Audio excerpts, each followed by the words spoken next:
Join us on a journey across the Platte Prairie, where the land is as vast as the sky, and the stories are as rich as the soil. Meet Nikhil Kalothia. As a kid growing up in a suburb of Detroit, Michigan, Nikhil often felt like he didn't fit in. He was one of just a few kids of Indian descent in his school. He also grappled with the unique perspective of being a first-generation American, navigating life in a culture his parents didn't always understand. In the early 2010s, Michigan's economy was struggling, making employment opportunities scarce. Nikhil moved to Bismarck in 2015, having never even visited the city. In this episode, Nikhil talks about his parents' arranged marriage, his active role in supporting the local arts community, and the experience of living in Bismarck as a person of color. My name is Nikhil Kalothia. Nikhil, Nikhil, Kalothia, Kalot like Tom, Hia. That's good for me to know. In my head, I was saying the TH like th. So Indians can't do the TH sound. I had to go to speech class to be able to do that. Really? Yeah, like the TH sound, the SH, the V, the Z. Yeah, like those sounds. They're not common in the Indian alphabet or Indians, the language. Hindi, interesting. So those sounds aren't put together, so it just doesn't work for your tongue or something. Yeah, those are tough to do. Took me a while to learn to do those. When was this? Were you in elementary school? Yeah, in elementary school. I liked the actual speech class, but I didn't like being one of the few to have to leave my class to go to speech class. You're of Indian descent? Yes. Okay, I want to know more about that. That's one of the questions we ask all of our interviewees, just because it's interesting to us who lives in North Dakota and where you're from. So what do you know about your ancestry or your family? So my parents were born and raised in India. They moved to the U.S. a few years before I was born here. Do you have older siblings? No, I have a younger brother. Okay, so you were the first kid born here. Yep, I was the first kid born here. So yeah, I had to experience a lot of things on my own. My parents didn't really know how things worked here. Sure. What brought them here? Well, the pursuit of the American dream. I think, people feel that, it's just easier to make money here. It's easier to, get started, find a job, build a better life for your kids. Mm-hmm. So where did you grow up? I grew up in a suburb of Detroit. Okay. So your parents, I assume they left family behind in India? Yeah, my mom all her family's in India and still is. My dad, he moved here with his mom. Oh, okay. Yeah. Did your parents meet here in the United States? No, my parents had an arranged marriage. Oh. Yeah, and my dad was my mom's caretaker. Interesting. So, yeah, they moved together, and then, my dad went back to India for his arranged marriage, and then, brought my wife here. Or his wife. His wife, my mom. Interesting. So like you said, you had to kind of figure some things out on your own. Were there other kids in your school doing that? Were you kind of... No, so my school didn't really have too many Indians. I would say it was about 60% white, 39% black, 0.5% Hispanic, and then 0.01% me. Yeah. Other kids from other countries, or not really? Not really. Yeah. I would say it was predominantly like white or black, so I'm assuming that their parents were born in the U.S. Right. There weren't too many with similar experiences, where neighboring towns had a lot of Asians, Indians, etc., but not my school or my town. Did you feel different as a kid? Did you feel like it was hard to fit in, or how was it? It was definitely hard to fit in, just because my parents, their cultural upbringing had been in India. So I think anytime you're raised a little differently, you're taught to do things a little differently. So, for instance, my parents didn't find it, okay for me to call a teacher by, a name or whatnot. Usually, and in India, it's just teacher. You don't even say the last name, but you definitely don't say the first name. Whereas, some teachers, they preferred a first name, so that was, different. Or even with like adults, like here, like let's say you go to a friend's house, their parents will be like, oh, just call me, Sam or Ashley, whereas in India, it'd be, you don't call them by their first name. It's kind of like a respect thing. Sure. So like little things like that. Right. Where like I was like, oh, here's what my parents tell me. Here's what it seems people do here. Which do I choose? I feel like either way I'm doing something wrong. Yeah, especially as a little kid. That's Yeah. kind of a tough thing to navigate. Yeah, so it was always like one of those like, what do I do? How much younger is your sister? My brother is 7.5 years younger. I'm sorry. Oh, you're good. You're good. I don't think I had said either way. Okay. So you're good. So you had a while before you had like a buddy to help talk through some of that stuff. I was Yeah, thinking but if you're- he's younger, so it was still like I had to experience things on my own. It wasn't like I'd go to him, hey, how would you handle this? Right. No, you didn't have a partner in crime there on that stuff. He was too little. Yeah, and the internet wasn't as well refined as it is today. You couldn't just go and research all these things, whereas now you can go research anything. Right. Yeah, All you these could get all stories, kinds videos, of advice. experiences, but at that point, those things weren't as developed. Right. Yeah. Oh my gosh, that'd be a challenge. It's also interesting to me to hear you say that because from what I know of you in your life in Bismarck, you are very involved and social and a busy guy. So it kind of, I don't know, how do you feel about that in comparison to the start of your life and feeling like maybe you didn't fit in or it was difficult to... Well, I'm a lot different. I think I'm making up for lost time. So when did you move to Bismarck? I moved to Bismarck exactly 8.5 years ago today. Oh, cool. Had you been in Michigan the whole time Yep, prior to that? born and raised, did my undergrad there. So did you come here for a job? Yeah, 8.5 years ago, Michigan had the worst economy in the country because the big three auto companies went bankrupt, so it impacted the whole state. I thought I was overqualified for jobs, yet I was losing out to people who were more overqualified than me. Wow. So I was like, this isn't going anywhere. So I applied to other states, other countries. Bismarck was the first to come calling Really? with a decent offer that wasn't a scam or whatnot. Otherwise, Honduras was my next lead in the interview process. Wow. What were you going to do there? I was going to do an internship with this organization called Global Brigades. I'd spent a couple summers volunteering with them and did my grad school practicum with them. In Honduras? Yeah. Wow. Cool. So you came to Bismarck and you're making up for lost time. I mean, I've met you through a networking group. I hear that you were in some kind of a dance group. I've seen an article about you that you started the Bismarck Fun Club. Yes. You're everywhere. You know everybody. Making up for lost time, indeed. You did a good job with your research to find out I started the fun club. Like you said, I mean, hit Google, you can learn a lot of things. Tell me about Honduras, though. I'm curious about that. What was your job down there? What was it like? So, for my grad school, I was studying a master's of public health, and I was doing a minor in global health, and I hadn't done much exploring with that, so I figured for my grad school practicum, I might as well try to experience that, go do that maybe in another country where I can see firsthand what it's like. So I went to Honduras for about 3 weeks, and I interviewed the local residents and like the rural communities there. Global Brigades builds like public health projects. And so I interviewed them kind of what they thought about those projects, how it impacted their health and all. So it was quite an immersive experience where I had to interview them in Spanish. Initially, I had a translator with me because they gave me a translator, a driver, and a security guard. Oh. But then my last week, they took away the translator. They're like, you're good to go. Had you taken Spanish lessons before? I took Spanish in high school and then like a semester in college. So I could definitely speak it enough to get by. I just speak slower, or I sometimes need things repeated, or I use more words than what a native speaker would use. Sure.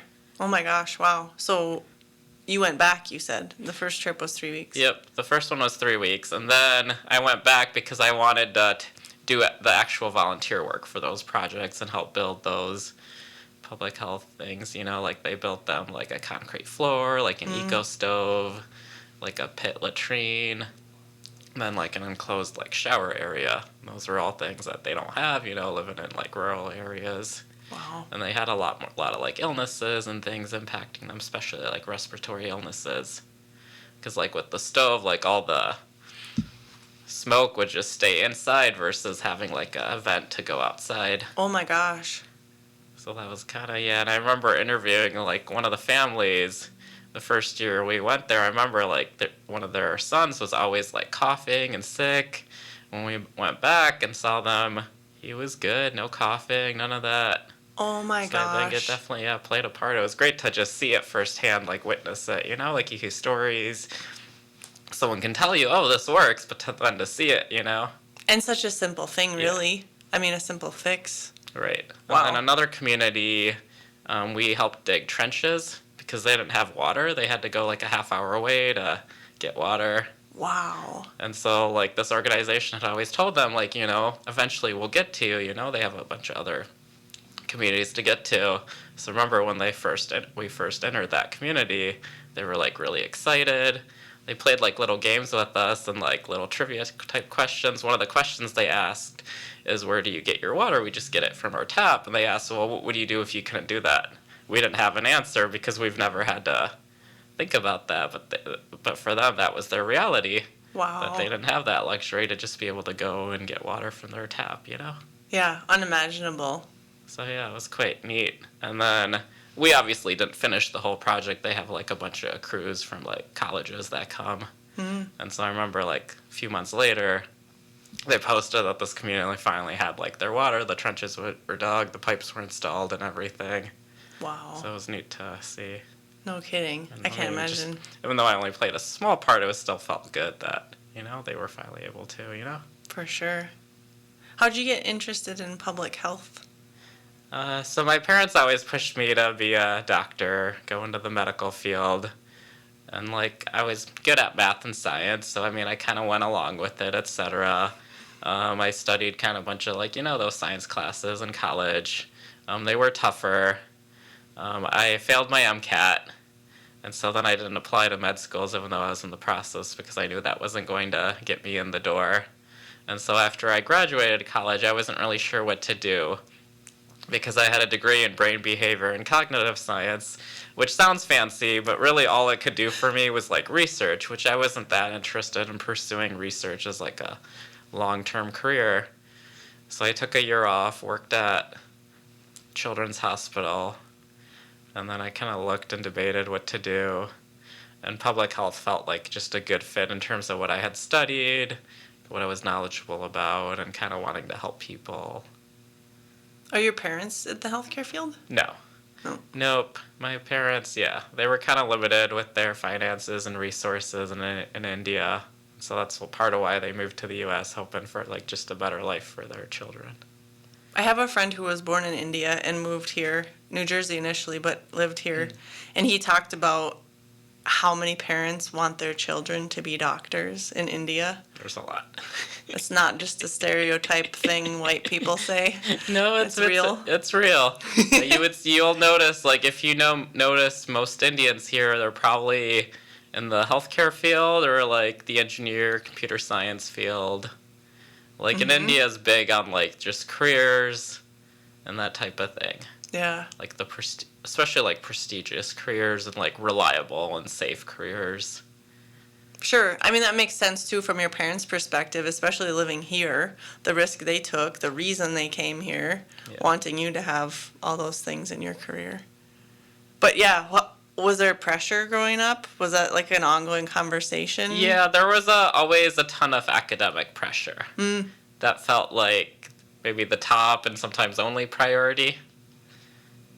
So were you into sports and other things, and how did they feel about that?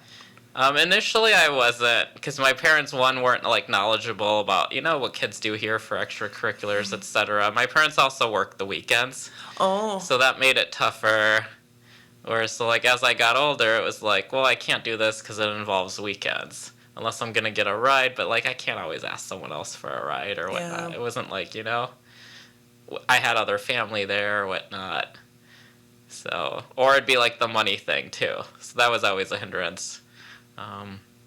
In high school, I was able to play some sports due to I could say that, oh, it would look good on my college application. So is that where you got into tennis? I know that you play tennis. Yeah, well, so in high school, I remember one day this guy was talking about how he was on the tennis team. I was like, oh, he doesn't seem that athletic. If he can do it, maybe I can. And they were looking for people. So I was like, oh, sure, we could give this a try. And they let you into the club or whatever? Yeah, onto so the my high team? school tennis team, it didn't have enough people to fill a roster. So I remember my first year, we went into matches having already lost because we didn't have enough people. Oh, man. How big was your high school? How many My people high in your school class? was big. My class had probably like 500 people. Oh, just not into tennis. Yeah, tennis wasn't just as big. People were into like football, track, basketball, Gotcha. all that other stuff, you know? But just not, tennis just didn't have that draw. But that meant opportunity for you. They Yes. needed somebody. Yes. Did you play in college? No, I wasn't good. I went to Division I, top tier. Yeah, I went to University of Michigan, so that's like top tier Division I. Oh. Wouldn't make it there. Gotcha. But here you are, at whatever age you are, playing at a national tennis tournament this past winter, right? Was that March? Yes, March, April, yeah. Yeah. How did you pull that off? And how long did it take you to get to that point? So with that, you qualify based off each year. So over the past year, I played in enough tournaments and did well enough in those tournaments compared to other males in North Dakota, South Dakota, Minnesota, Wisconsin to, earn my spot. That's the region you're competing against? Yep, so yeah, with tennis, it's divided up into regions. And like some of those bigger regions, they get multiple qualifiers, whereas here, it's like more limited qualifiers and then they divide it up into age groups too. Okay. So they have like an 18 plus, a 40 plus, a 55 plus. So had you been trying to get to this tournament for a while? How long? No, this was my first time. I never before traveled around the state or country for tournaments. This year I just kind of was looking, researching, and I was like, oh, they do this tournament. Oh, what are my chances? Planning out a pathway to, make it happen. Is it the season is like fall through spring or something that you're It's a accumulating? calendar year, Okay. so it would be like January 1st through December 31st. So you got enough whatever you needed by March? Yep. Yeah, so they kind of tally it up at the end of December, and so they give you, there's like, you get a certain amount of points for participating in a tournament, and then each place gets you a certain amount of points. Cool. So obviously, like winning a tournament gets you the most, but then second or third, and then each win in a tournament gets you a certain amount of points. So what was your favorite thing about that tournament? About the Nationals? Yeah. It was great to see like the vibe there, and great to see some of these like higher caliber players. Also, initially it's broken up into a round robin, and so like our round robin, us four guys, we really kind of just seemed to chat the whole time, hang out the whole time. We had like a social, and us four just kind of chatted with one another, hung out, talked, and we've still kind of stayed in touch afterwards. That's cool. Where were they from? They were from all over. So one guy was from Texas, one guy's from Florida, the other guy's from LA. Cool. So Yeah, all warm spread out. regions. You've told me recently, or I've read your posts on Facebook about some of the challenges you had getting to that point. I'm just kind of interested in that. That the year that you accomplished this was also a year that you had a lot of challenges in even playing tennis. So last year, mid-March, I hurt my back. Just a fluke thing where I went to go lift. I lifted later than what I usually would because I had taken like a month off. And so I felt fine doing my workout. I was like taking it easy. I had deloaded, etc. Do my workout, feel good. Go home, eat my lunch, feeling good. Afterwards, my back really starts aching. I'm like, oh, that's not normal. We'll take a nap. Wake up, and then I'm supposed to play tennis later that day. And I can barely move. Like, my back's kind of aching, kind of the hips, quads. But I was like, well, I'll play because I signed up for this. And that whole night it's hurting. Next day I was like, well, I'm signed up for tennis again. All right, we'll go play. Can move even less. And so that kind of back issue, it kind of aggravated me a good chunk of the year. It kind of still does. I don't think I'm like fully recovered. And then on April 4th, I injured my dominant hand, and that's not fully healed either. Oh, man. But with that, I definitely couldn't do anything with my hand really, so I had to take like a couple months off. But that was also, I was like, and that was like before like the actual bulk of the tennis season started. So I went to a lot of different types of therapies, whereas I'd never gone to PT or OT before. And it didn't help that my back issue and my hand issue at the same time. So then it's one of those where I was like overcompensating. It was like, well, which one of these is going to hurt? Which one?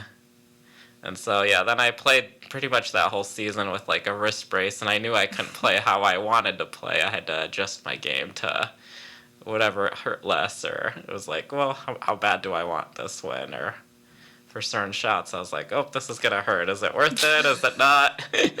Yeah, frustrating. And where's the line between knowing you can make it hurt to do it the way you want to do it versus like you shouldn't go there, you shouldn't push through it? And That's a tough line, for Yeah. sure. I mean, so it was hard for me to even just take those initial 2 months off. I was, yeah. like borderline depressed just because of the pain and not being able to do the things I love, or even like basic stuff like chopping was hard. That's what I was just thinking. I mean, if it's your dominant hand, it's not just tennis we're talking about. There's a lot of things that became day-to-day difficult. stuff was hard, especially like chopping. Like I like to cook, I like to eat a lot, and I couldn't chop as well or as fast with my dominant hand, but I didn't dare chop with my other hand and then cut my dominant hand. Yeah, So I was good like, call. I'm better off chopping with my dominant hand, whether it's slow. I've been doing a lot more like canned vegetables or stuff, but even like stuff like stirring or just, Right. opening jars. Ooh.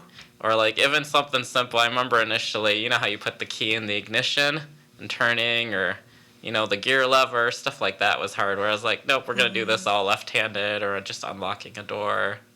I still haven't gone back to lifting how I would like, or what I used to do before, anywhere Yeah. close to that. So I'm curious about the fun club.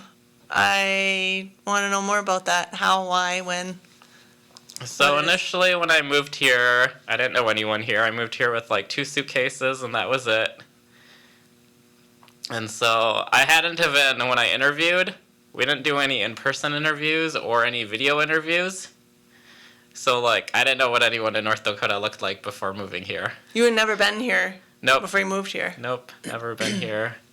I remember one day my boss was chatting with one of my coworkers, and she was telling her how she got lucky with me and that she used up all her luck on me. She's never hiring someone without like videoing them or something. But like, There wasn't even a video, you said. It Nope. was just a phone call. Yep, it was just a phone call.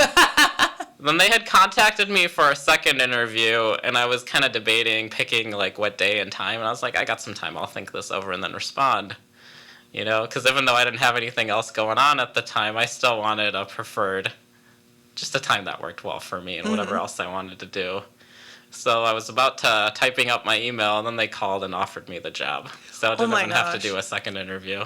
Holy cow, you must have knocked it out of the park. I think they probably also needed someone. So here you are with your 2 suitcases.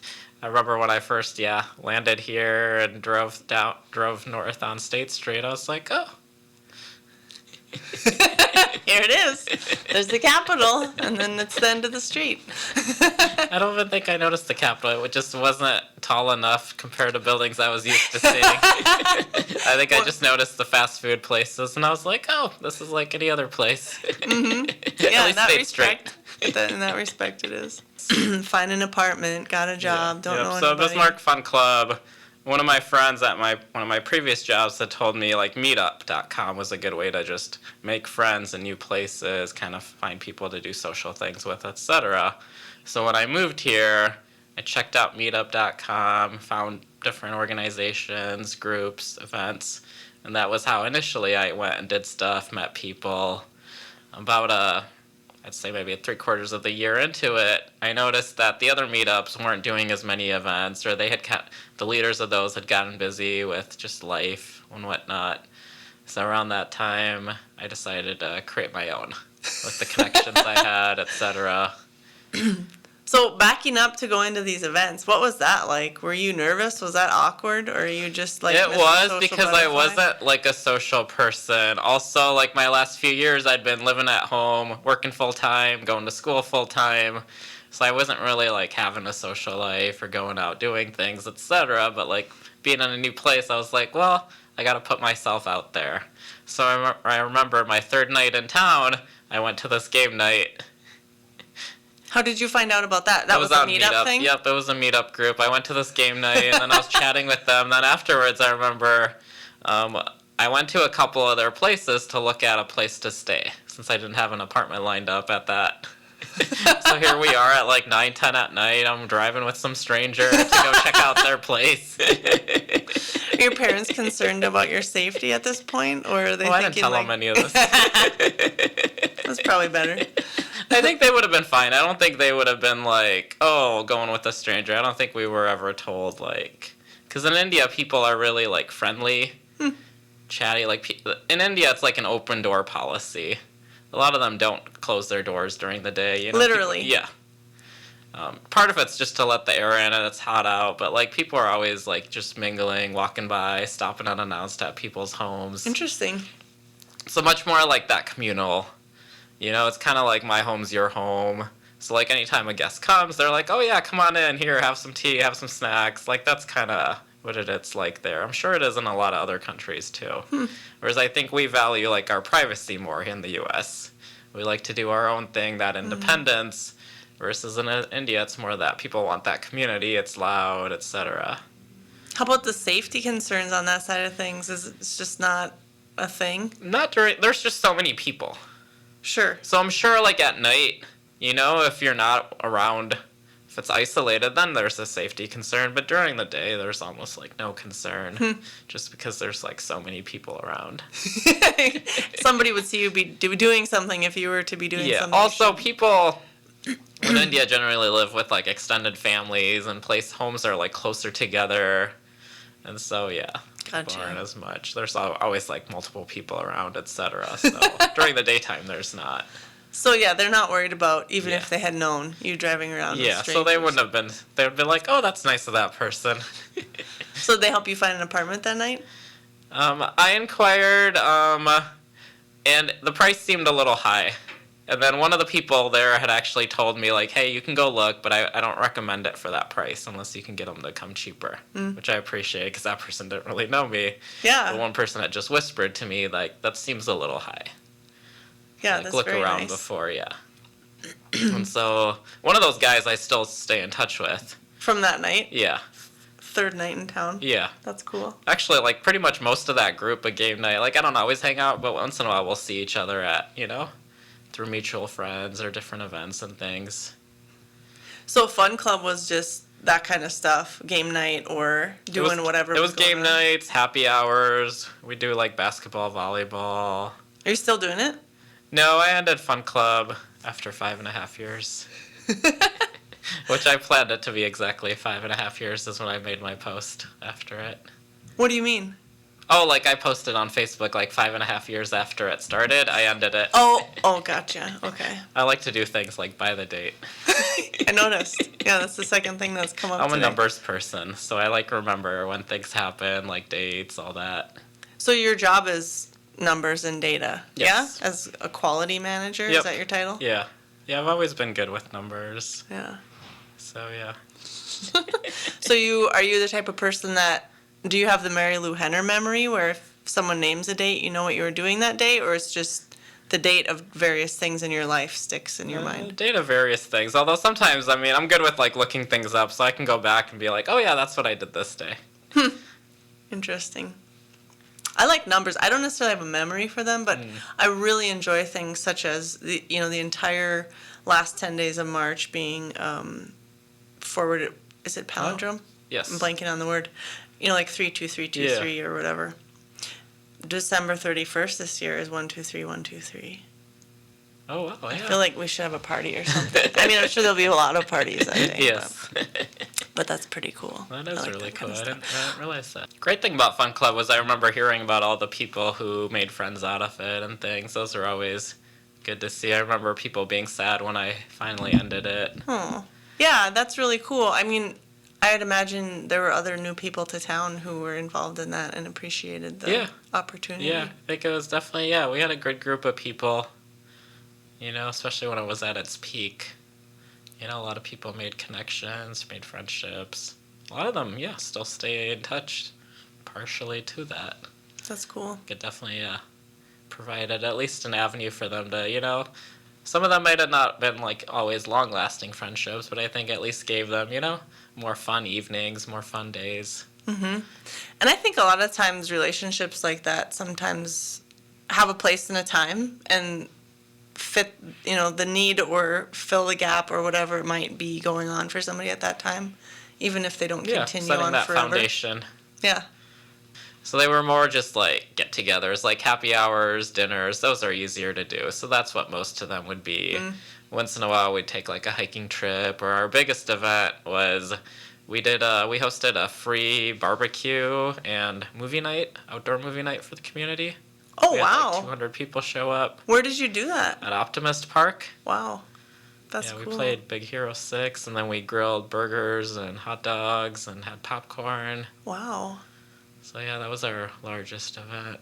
What are you into now? I've met you at IABC events. Yes, I'm that. I'm part of the Young Professionals Network, whereas I'm a board member. I'm a fan of checking out unique community events, especially those featuring the arts, music, and or food. Yeah, I have to say, as someone who has lived here twice as long as you have, I have learned from you things that are going on in Bismarck that I otherwise didn't necessarily know about. Where are you getting your intel? Facebook. Facebook has a lot. It takes a while to look, I think. There's a lot out there. Sometimes it's hard to figure out. And sometimes they don't publicize events until right before. So it's hard sometimes to find events. But you're the kind of guy who, like, maybe you don't have plans tonight, but if you see a thing, you would go to it tonight, potentially. Well, I do have plans to go to an event tonight. Silly question, I guess. It's concert season. All the colleges do local concerts, and they're great. So where are you going tonight? BSC, Okay. which I wish more people attended them. I like that they're small for me. Like, I can show up right on time, find a seat. Right. But for the performers, I wish, more people knew about them, would attend. So what is it tonight? It's the Wind Ensemble concert. Cool. So, I remember going to it last year, and it was a good time, good performance. They do a good job. I was wondering, like, are you a last minute kind of guy? Like, you're not a OCD over planner. You're a. I'm probably an OCD over planner. You are? Really? That surprises me. Yeah, I plan things like I have like a Google Doc where I plan things by the hour. Sometimes I'm overly ambitious, so a lot of the stuff I don't get around to, etc. But that's kind of how I try to plan. So I know you've traveled a lot. How does that work for you when you're traveling? Because you often don't know what to expect or things are out of your control. I try to plan out as much of that as I can. There too, I definitely try to plan stuff by the hour because otherwise I don't want to be like researching things while I'm there. Mm-hmm. Like I'm open to something coming across and changing plans, but I want to have a plan to start with, especially for like the beginning of the day. Right. Well, yeah, like you said, you could waste time doing the research. Yeah, like I hate having to like research while I'm there. So I like to have like a plan and then like backup options if something's closed, etc. Because otherwise it gets frustrating, especially on road trips or like solo trips where it's like, oh, well, I'm driving. I don't want to have to stop and research. Mm-hmm. And I can't or shouldn't be surfing the internet while driving. Good call. I'm a big fan of crashing events. Like what kind? Usually weddings. Wedding or wedding dance? Both? Wedding dance. Okay. I You do feel- that in town? Yeah. Yeah, I feel like if I'm taking their food, that's not respectful, so I don't Yes. take it to that level. But I feel they're always looking for people to fill their dance floor. Yes, they are. That's fun. Where's your favorite stop, or don't you want to disclose this? Ramkota, because it's large. Because it's large, it's easier to blend in, even though I Yes. don't blend in, but still odds are a little higher. More people, yeah. Yeah, where I could be a friend of a friend or... Do you get questioned ever? Do you have like a line set up for yourself? No, one time some friends and I, we crashed a wedding and we pretended to be guests at the hotel. That's a good one.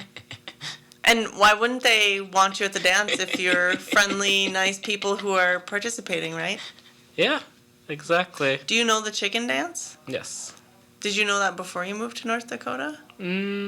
I'm sure, like, growing up, you do Okay. it at some point. Cool. So maybe not, like, fully, but I think, yeah, heard you it, had an seen awareness. it. But yeah, the Ramkota is great. Although sometimes I've gone to a photo booth and end up taking a photo, which it's like, sometimes it's like, oh, it's just for us. But a few of the places, they give us a copy, but then they put a copy in their photo album and have us For like... the bride and groom? Yeah. And we're like, oh, I guess we were here. So then it's like, all right, we'll sign it. Congratulations, you're wedding crashers. Oh, I bet they love that. That's a fun So yeah, I surprise. can't imagine what they saw when they were looking through and wondering, who are these people? It was a good laugh, I'm sure. So, Where's your favorite place you visited? the Great Wall of China. Wow. I was with one of my good friends named Peter. That's awesome. Yeah. We randomly decided to go to China. I was looking for people to travel with. One time I told him, and then we started looking, and a cheap flight to China came up, and I asked him, and he was up for it. Wow. Like, how far in advance was that? It was definitely a few months. Okay. I'd say maybe 3-4 months in advance. Yeah. Maybe more. It might have even been half a year in advance. Is that a very rural area? Depends where you go. Because a lot of China, like Beijing, Shanghai, are heavily dense. But then some of the areas would be, more rural. We mostly stuck to, like, the bigger cities.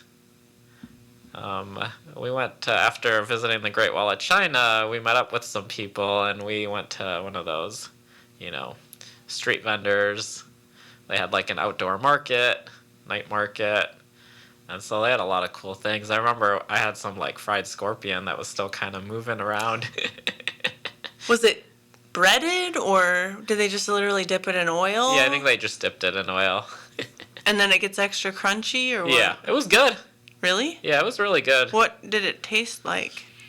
Probably just like, like your average chip or whatnot. It was good. It was cool. Wow. They had a lot of neat things. Whole. Just chomp that baby down Yeah. whole. Good for you. Adventurous eating. I would love to go back to China, and my visa's still good for another 6 years. They were having a holiday while I was there, so some of the buildings were closed, like the museums and things. I was just thinking about that. I have not traveled internationally to that degree and didn't think about the fact that you need permission from China to go to China. What is it, like for 10 years you have that or something? Yeah. Yeah, a lot of countries, they require, like, a visa. Although Honduras will let you in for free, you just have to pay to get out. For real? Mexico does that too. Yeah, because they figure, we'll do that, but then they'll have to pay us to leave because they'll want to leave at some point. How much do they charge to get out? Do you remember? Honduras wasn't too bad. I think it was like $32 at the time. It might be higher now, but That's funny. whereas visas usually run anywhere from like $100 to $300. So you've hit up how many of the wonders of the world? Only two. So Oh, far. okay. What's the other one? The Taj Mahal. Oh, cool. I was going to ask you how much you've been back to India, like with your parents. Do they go often, or? No, my parents don't go too often, just because, like, with work it was always tough. And my parents were not big on hiring people because they question the work ethic of people, just anyone, because they feel like they don't have that same investment as them. Right. Right, like, because the bottom line doesn't impact most workers, so it's hard to find that same, that care. Yeah. They own the business. Yep, or they own do. the business, so yeah. So Absolutely. I spent much of my childhood helping them out, working for them, etc., and so did my brother. What kind of work was that for you? They sell screen-printed T-shirts, like with cute designs or funny sayings, and then they sell hats and stuff like that. So you got to run the screen printer? No, no, my dad was worried about me burning myself, hurting myself. It was heavy, etc. So I dealt with like customers. Oh, So cool. kind of like taking orders and then like the whole cashier thing. Like 10-year-old Nikhil up at the front counter type of a deal? Except we kind of floated around. We'd show him sizes, etc. Oh, okay. And this was being a cashier before like, credit cards or the whole digital thing, etc. Yeah, you weren't running a square or anything. No. Nope. This was actually you take cash, you have to give them change, etc. Well, you were a good guy for that job, Mr. Math. So yeah, we're going to India. My parents haven't gone too often, and then recently my parents have been sick or COVID happened, so I know a few years ago we tried going to one of my cousin's weddings. I think it was 2 years ago, but India wasn't allowing people in the country then, so we couldn't go. And then one of my cousins recently got married. I declined this time because my parents weren't going, but my brother ended up going for his first time. Oh, wow. He had gone when he was 2 with me, but I don't think he really remembers any of that. He was really little. Right. Yeah, I was just thinking about how that would be for you as a kid to grow up, not only in a community where you kind of felt like you were different, but you didn't have any aunts and uncles or cousins around. Yeah, Probably they were in didn't see them India, very so it's often. kind of like one of those where I chat with them, but it's hard to relate just because they grew up with just a different environment. Right. So I don't always share things because it'd be hard for them to, Yep. truly understand or relate to or speak to. How was the next generation, like your cousins, in terms of understanding that kind of a thing? Is it different for the next generation? I feel like, it would be a little different or a little closer, but like I don't have those types of conversations with them. I don't go deep with them, So it's just because it's more, shorter conversations. different relationship? Yeah. So you said you grew up in Michigan where it was, 60% white, 40% black. How do you feel about Bismarck being, I don't know, are we 97% white? Yeah, it probably is. Is it comfortable here for you? Do you notice it? Is it even a thing to be a minority in a very white It is. community? It definitely is. I think certain places, certain environments, it's more noticeable than others. Yeah. I think after a while you get used to it, but sometimes you notice it more, just sometimes the way people look at you or speak to you, etc. I think there's sometimes instances where you're like, oh, if I was different, maybe I would have been treated differently. What's an example of that? Anything come to mind? I'm just curious. So I know when I first moved here, I went out to one of the bars with one of my coworkers, and the bartender didn't serve us. He was busy doing his own thing, having a beer, rearranging things, etc. I just felt he was a bad bartender, etc. My coworker, there was like a half-filled drink or whatever. She kind of like spilled it or whatever, and we walked out. She made some comment to the bouncer, etc. I didn't think much of it. I just figured he was just a bad bartender, didn't want to do more work, etc. I didn't think much of it. Then I overheard her one day later on talking to one of my coworkers of her interpretation of it, and she thought because I was of a different ethnicity, that was why, and that's why she had gotten mad about it. Which I didn't think that, but I was like, oh, I guess that could have been why I didn't think about it. Right. Yeah, So like interesting. things like that. Hard to prove per se, but Hard to oftentimes prove. it's This kind was of a like vibe. what my coworker thought, whereas I just didn't know. This was Right. like my second week in town, etc. Right. Interesting. I think things like that are always individuals. There's good individuals, there's bad individuals, there's etc. Right. Yeah, Bismarck is certainly more diverse than it was 10 years ago. That's what I always hear with like restaurants and things too. 20 years ago even. I came here in 2000 to go to college, and when I think about how the town has changed, it has changed a lot in diversity, which I think is awesome, especially because of the restaurants. Love the food, love the different kinds of stuff and people bringing things to town. Yeah, so one of my coworkers was telling me that sushi restaurants hadn't been here like that long, No. when I moved here. Right. And I don't know what kind of sushi's in Michigan. You guys are a little bit landlocked too. if you don't Yeah. count the lakes. But people laugh when we say we eat sushi here, but we can fly things in. It's pretty good. What do you think? Yeah. I mean, I think with any food, it's about, like, expectations. As long as your expectations are not too high, you know, as long as you're not, it's also comparison is like the thief of the present or whatever, you know? So as long as you're not Yes. comparing it to, like, the best sushi you've ever had, then it's good. Right. I think once you start comparing, then yeah, it's not going to match up to fresh seafood. Right. You're not going to think it's as good as Nobu in California or wherever Yeah. you ate sushi last time you were on Right. vacation. Yeah, so I know when I travel elsewhere, like on a coast, I definitely try to get my share of seafood. Yes. Whereas here, I usually don't get seafood in town. Unless Maybe it's, like, walleye? fresh walleye. Yep, I'll do walleye, but that's about it here Do you in like town. it? You Yeah, like walleye? it's good. Yeah. I mean, I like most foods, especially seafood. Are you a fisher guy? Have you been out on the river or anything? I went fishing here once, out on Lake Sakakawea, with some people I met through, like, Fun Club and some of those other meetups. But I haven't gone fishing since. Well, ice fishing once. Did you? Yes. Did you enjoy that? I enjoyed the company of my friend who I went with, but, like, the actual just sitting out there in the cold, not really my thing. Yeah, not super appealing to No. me. We also didn't catch anything, whereas these two girls, like, a little farther down from us, were shouting each time they caught something. And then turned out my friend actually knew them. One of them was in our Zumba class. But he didn't find that out until, like, after we got back and they posted, and he was like, "Oh, that was you." We were right next to you, not catching fish. So, Michigan has snow, but not cold like here. Michigan actually gets more snow on average due to, like, the lake effect, but it's not as cold due to the lake. I think it's definitely a lot colder here and windier. Wind. Everybody's friend. It's always here. How do you feel about that? I can tolerate the cold and wind because I can bundle up.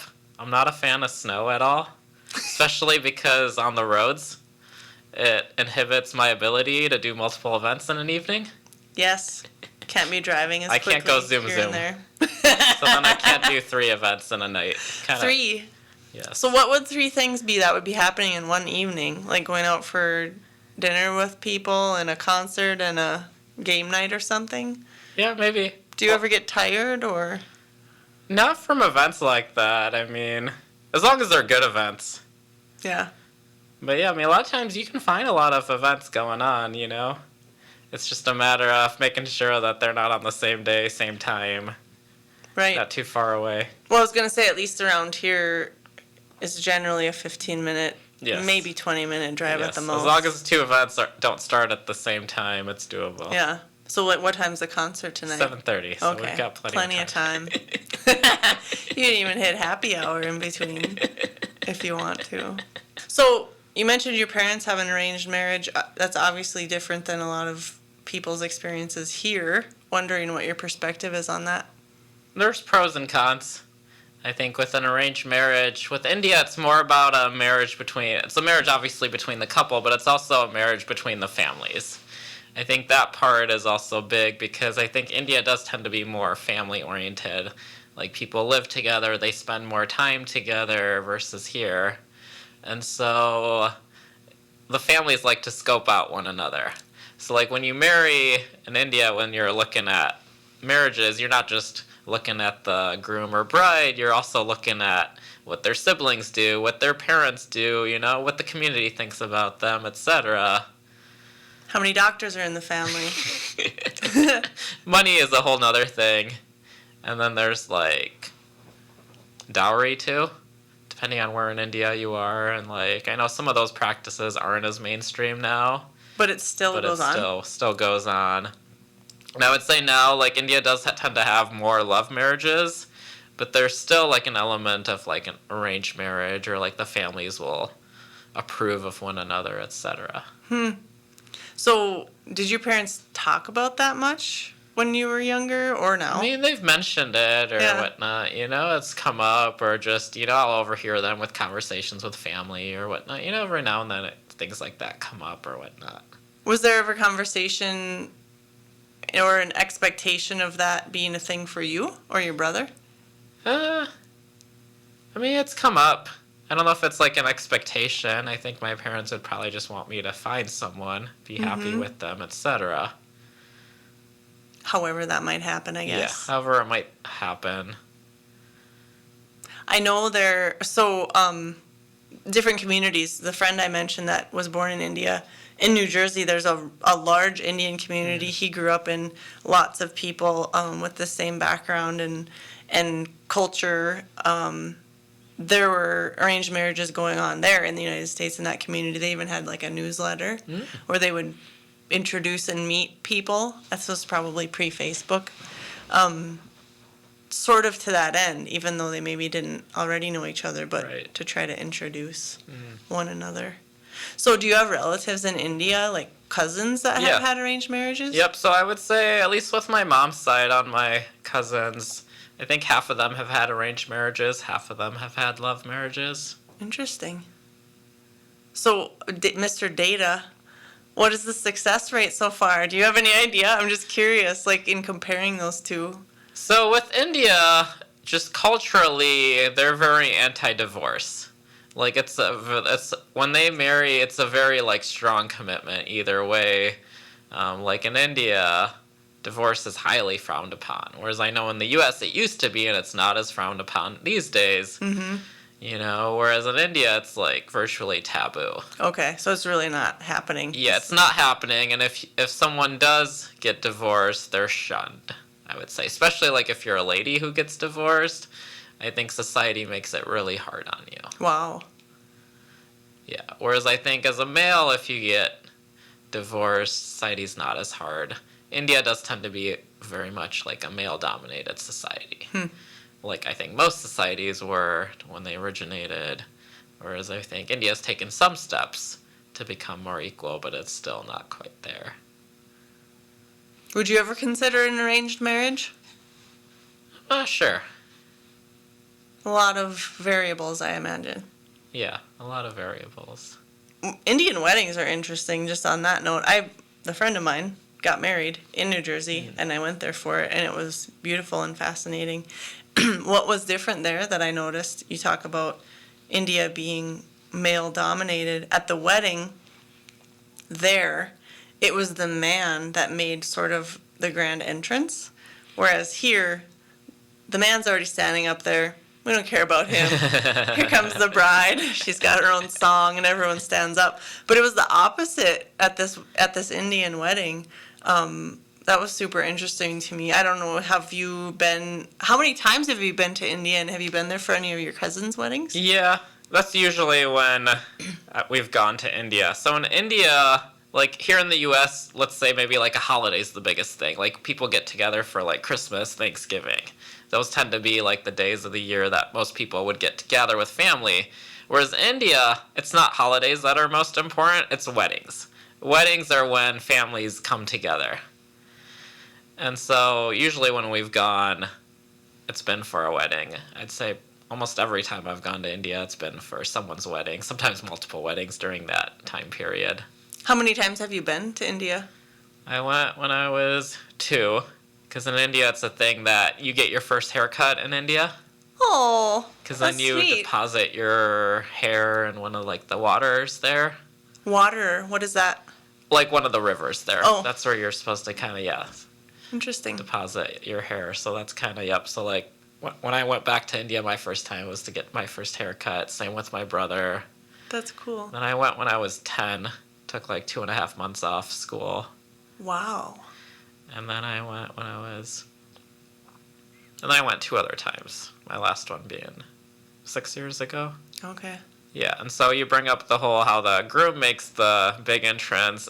Part of it's because it's supposed to be that usually with Indian weddings, they take place at like the bride's home or the bride's town, and it's like the groom is coming there to, to receive her, to take her, ask for her from her parents, and then go back to his town. So like, yes, the groom makes the big entrance, but the bride is still like the most decorated, most dressed up, still the center of attention.